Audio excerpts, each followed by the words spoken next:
Hello guys, അപ്പം നമ്മൾ കാത്തിരുന്ന ആ കല്യാണ ദിവസം ഇങ്ങെത്തിയേ. ഒരുങ്ങാൻ എനിക്കിഷ്ടമാണെങ്കിലും മുടികെട്ടലിൽ എൻ്റെ സ്കിൽ ലെവൽ 0 ആണ്. അതുകൊണ്ട് അമലയാണ് നമുക്ക് രണ്ടുപേർക്കും മുടികെട്ടി തന്നതേ. അങ്ങനെ നമ്മളിത് തെക്കൻ ഗുരുവായൂർ അമ്പലത്തിലെത്തിയിട്ടുണ്ടേ. നമ്മുടെ തൊട്ട് പുറകെ തന്നെ ബ്രൈഡും എത്തിയിട്ടുണ്ട്. പിന്നെ നമ്മളെല്ലാവരും കൂടെ അമ്പലത്തിലേക്ക് കയറി ഒന്ന് തൊഴുത് പിന്നെ ഇഷ്ടംപോലെ ഫോട്ടോസും വീഡിയോസൊക്കെ എടുത്തു. പിന്നെ ഇന്നത്തെ ദിവസം ശ്രുതിക്ക് നമ്മൾക്കൊരു പ്രിൻസസ് ട്രീറ്റ്മെൻറ്റ് തന്നെ കൊടുക്കണമല്ലോ. അതുകൊണ്ടാട്ടോ ഈ ഫാനൊക്കെ പിടിച്ചുകൊണ്ട് നമ്മൾ നിൽക്കുന്നത്.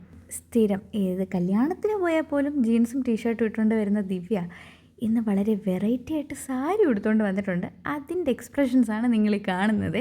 അയ്യോ, മെയിൻ കാര്യം ചോദിക്കാൻ മറന്നു, എങ്ങനെയുണ്ട് ഞങ്ങളുടെ ഗ്യാങ്ങിലെ ഫേസ്റ്റ് ബ്രൈഡ്?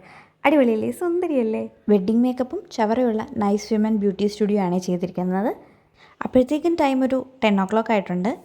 അങ്ങനെ ചെറുക്കനെ സ്വീകരിച്ച് നമ്മൾ മണ്ഡപത്തിൽ എത്തിയിട്ട് ഇനി ബ്രൈഡൽ എൻട്രിക്കുള്ള ടൈമാണ്. അപ്പോഴത്തേക്കും നമുക്ക് താലപ്പൊലി എടുക്കാനുള്ളത് കൊണ്ട് നമ്മുടെ കയ്യിൽ ഫോണില്ലായിരുന്നു. നമ്മുടെ ഫ്രണ്ട്സ് ആട്ടോ ഫോട്ടോ വീഡിയോസൊക്കെ എടുത്ത് നമുക്ക് തന്നത്. ഇത് ഭയങ്കര ഒരു സ്പെഷ്യൽ മൊമെൻ്റ് ആയിരുന്നേ. നമ്മുടെ ഫ്രണ്ട്സിൻ്റെയൊക്കെ വെഡ്ഡിങ് അറ്റൻഡ് ചെയ്തിട്ടുണ്ടെങ്കിലും നമ്മുടെ ബെസ്റ്റ് ഫ്രണ്ടിൻ്റെ കല്യാണം എന്ന് പറയുമ്പോൾ അയ്യോ നല്ലതൊരു ഫീലായിരുന്നു. അപ്പോഴത്തേക്ക് ഇതേ താലികെട്ടൊക്കെ കഴിഞ്ഞു. ഭയങ്കര സന്തോഷമായി. നമ്മുടെ കഴിഞ്ഞ കുറേ നാളത്തെ പ്ലാനിങ്ങും ഓട്ടങ്ങളും എല്ലാം ഈ ഒരു മൊമെൻറ്റിന് വേണ്ടിയായിരുന്നേ. And it was so magical. ബാക്കി വിശേഷങ്ങൾ നെക്സ്റ്റ് വീഡിയോയിൽ കാണാം.